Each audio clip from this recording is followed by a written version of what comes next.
Hello there, traveler. Welcome to the famous tour of our imperial gardens. I'm very happy that you're able to join us here today.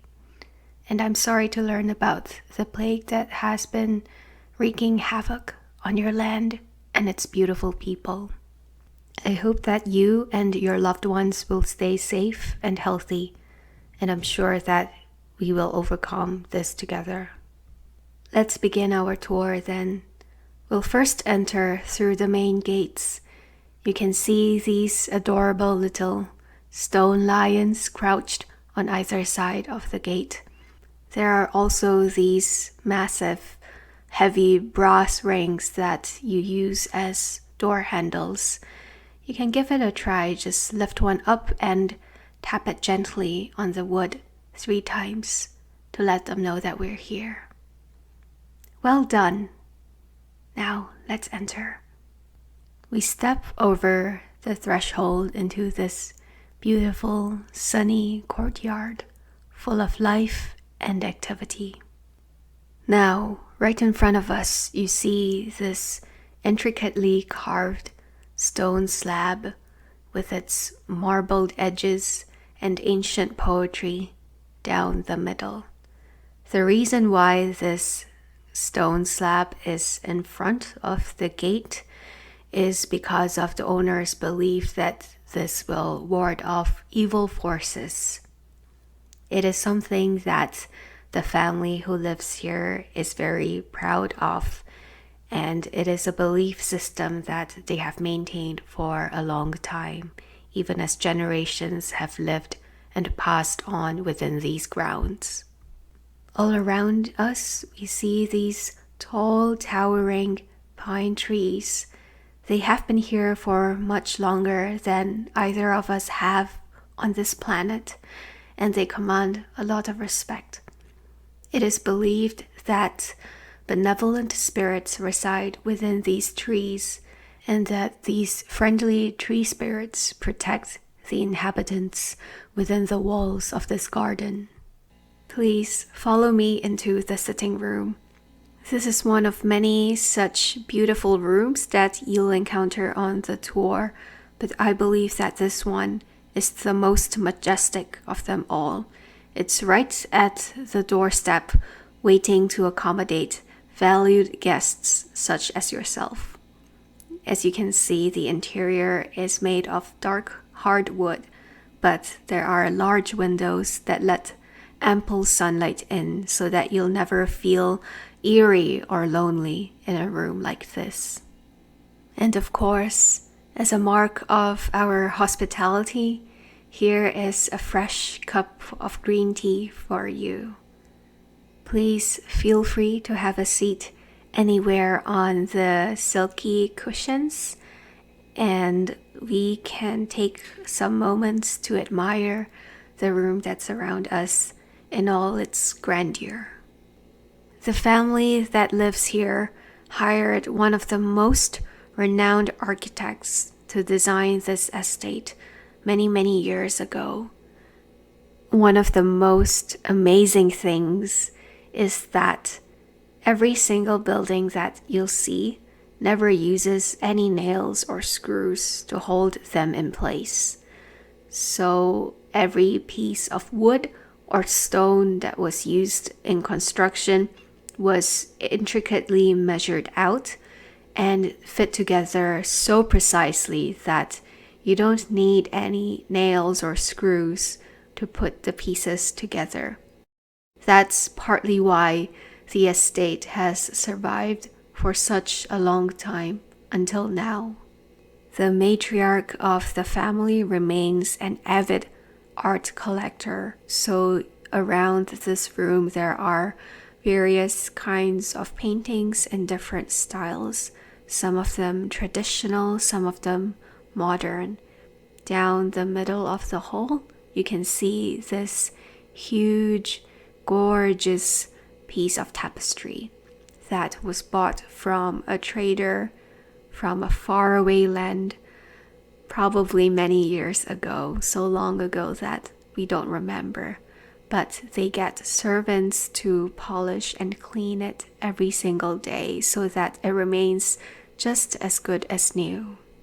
Do take some time as you enjoy your tea to look at the sparkling gold, silver, violet threads that have gone into the tapestry. The tapestry depicts different scenes from everyday life, or at least everyday life if you live as a wealthy, noble person. Not really the everyday life that people like us face, but that's okay. We can admire it nevertheless.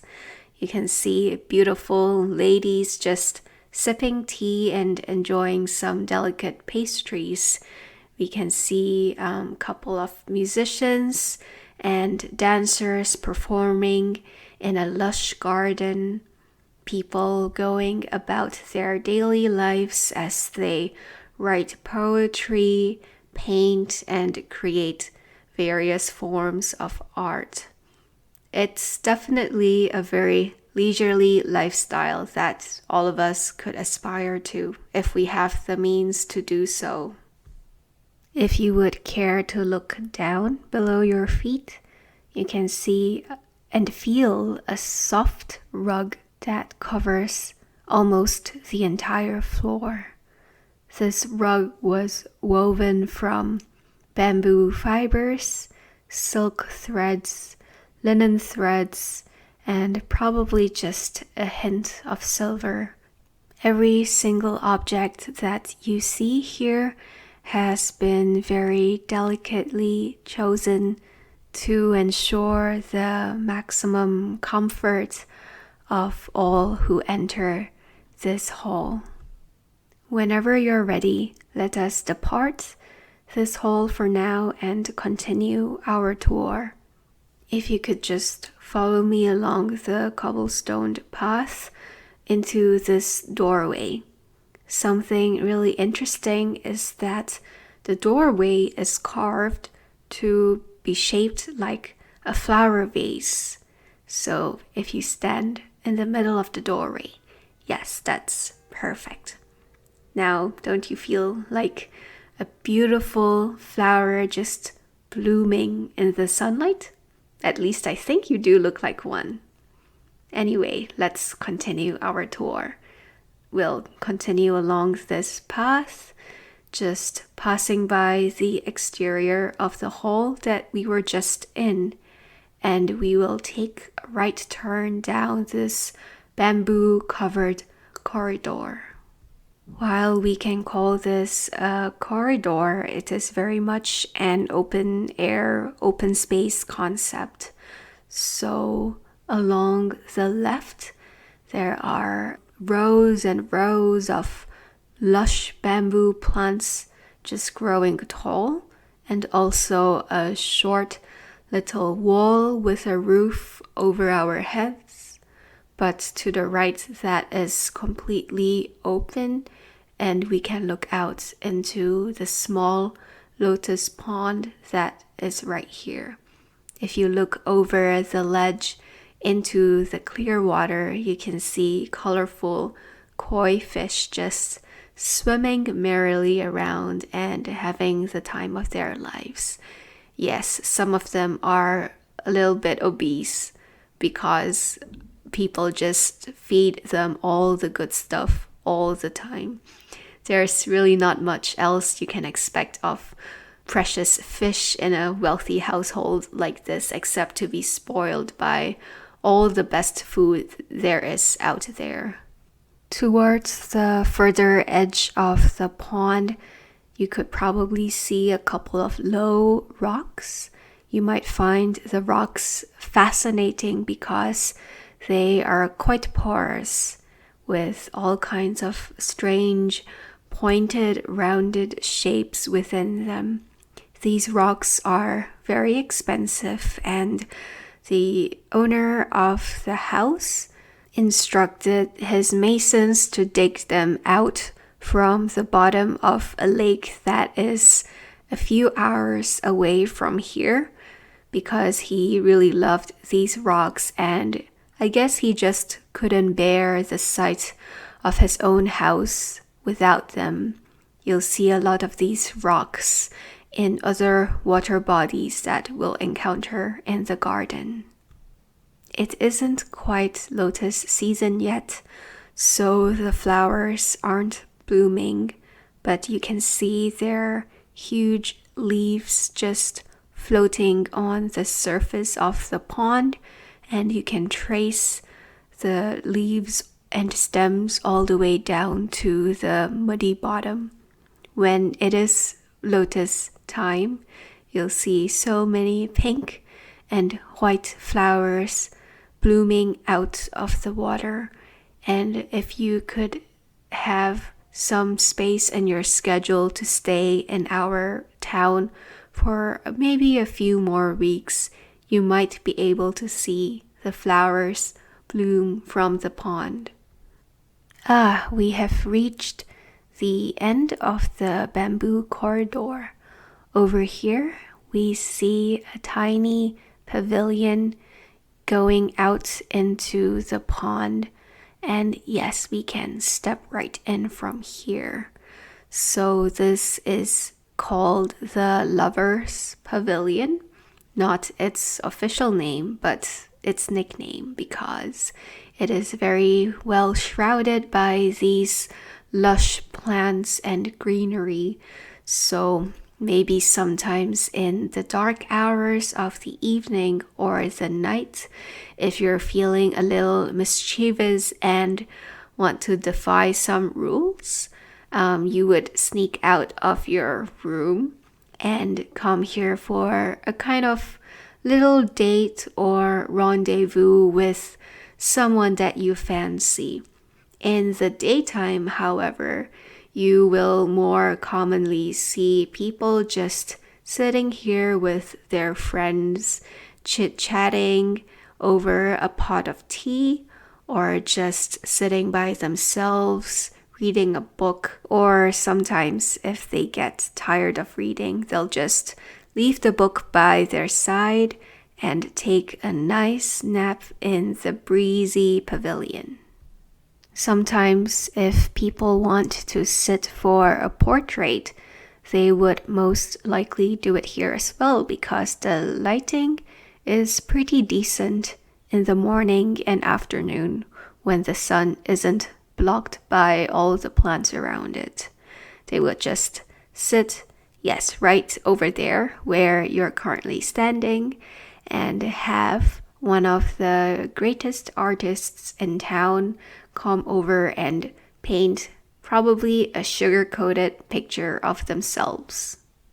Trust me, I've seen a lot of people in person and also their portraits, and somehow the portraits are always a little bit more conventionally attractive than the real deal. But in your case, I'm happy to tell you that you look just like your portrait. And no, it isn't a bad portrait, and neither do you look bad. You're just a very decent, attractive looking person. And I hope that makes your day a little bit better. Now, moving on, let's step into the next part of the garden. So over here, we see a much bigger lake or pond compared to the one from before. Yes, they are connected by a small stream. You can hear the water flowing over the rocks if you listen carefully. If you look over the far edges of the lake, you can see our favorite precious, porous-looking rock appearing again, this time in more intricate and complicated configurations. In fact, over there, if you can see it, they are arranged into the shape of a tiny hill, and there are a lot of potted plants on the hill over there. So you can actually go up the hill because there are steps carved into the rock. You can walk all the way to the top of the hill. I believe, yes, you can see the little pavilion on top of the hill where most people would just go there and have a snack or read and basically do a lot of the leisurely things that we already know that wealthy people do in their spare time. This time the lake is fringed by willow trees instead of pine or bamboo. The willow trees have long, swooping branches and leaves that sway gently in the afternoon breeze and catch glints of sunlight off the water's serene surface. Right across the middle of the lake are a series of tiny stepping stones that we can use to cross the lake later if we want to take a shortcut. Alternatively, we could take a slightly longer walk around the lake, maybe go up the hill and go into the small pavilion on top of the hill. What do you feel like doing? Alright, perfect. Let's do that later. For now, I would like you to just turn back and look at the magnificent building behind you. The main floor of the building is occupied by the study belonging to the current patriarch of the family. On a good day, you can see him sitting in there with one of his important guests, or just by himself tending to his business. As you know, he's quite an important official in these areas, so he often welcomes very important guests in his study, and they talk about all kinds of things from poetry to current affairs to how to manage a huge family and huge household. I believe the king himself once visited and was hosted by the patriarch in his study. I think that there are still some royal emblems and decrees that are in the study, but we aren't allowed to enter the study for now, although we can look at it from the outside. The exterior of this building looks a lot like the hall that we sat in just now. It has tiled sloping roofs on each floor and little dragons and other mythical creatures on the corner of each roof. I think that is to bring good fortune to the family and also to kick the evil forces off the property. Let's make a little detour to the side over here and we'll enter another small courtyard that soon becomes a large courtyard. Are you surprised? Because I definitely was the first time I was here. Who would have expected a small doorway and a small courtyard like this to hide such a big secret? Yes, this is basically the open-air theater where all the good entertaining takes place. The stage is raised and covered with gilded paintings and scenes. The velvet curtains are currently drawn to the sides because there isn't a play or musical going on. The courtyard is currently empty, but when a show is going on, servants would bring out a lot of chairs and cushions for guests to sit on. The family often invites those living around them to attend these plays. Sometimes they put it on free of charge, and sometimes they ask visitors to pay a small fee to watch the spectacle that unfolds on this gorgeous, beautiful stage. Behind the stage, you can see a series of even taller buildings from the ones that we have just seen. So I believe that domestic help lives in these buildings, though I am not sure either. These buildings are private living quarters, So I do think that they are inhabited by servants, though from what I've heard, the family here treats their servants very well, and I have enough reason to believe that the servants live within these buildings. Let's step out of this courtyard and return to our original path. You said that you wanted to take a look around the lake, and that is what we shall do. Besides the willow trees, there are also some cherry blossom trees. Most of the blossoms have fallen off, but you can still see a few stragglers just hanging on with all their might on the branches. When everything is in full bloom, it is just a sea of pink and white that is an absolute marvel to behold. Oh, don't mind the fish swimming up to you. They always do that whenever there are people walking around. It's just a matter of habit. So many visitors and members of the family feed them too well with leftover breadcrumbs and other scraps that when they see a human, they think it is feeding time. Oh, yeah, and you can also catch a glimpse of some terrapins just hanging out in the sun on a rock and basking in the warmth of the afternoon. I can tell you're excited for this. We have finally reached the rocky hill, and yes, I know you're excited about climbing up the hill to that pavilion that overlooks the lake. So let's do that right now. Be careful of the steps, they are quite narrow. Now, let's go. Here, let me give you a hand. There we go. And just a couple more steps upward. Oh, please, you are too young to be tired about this. We can do it. It's just a few more steps.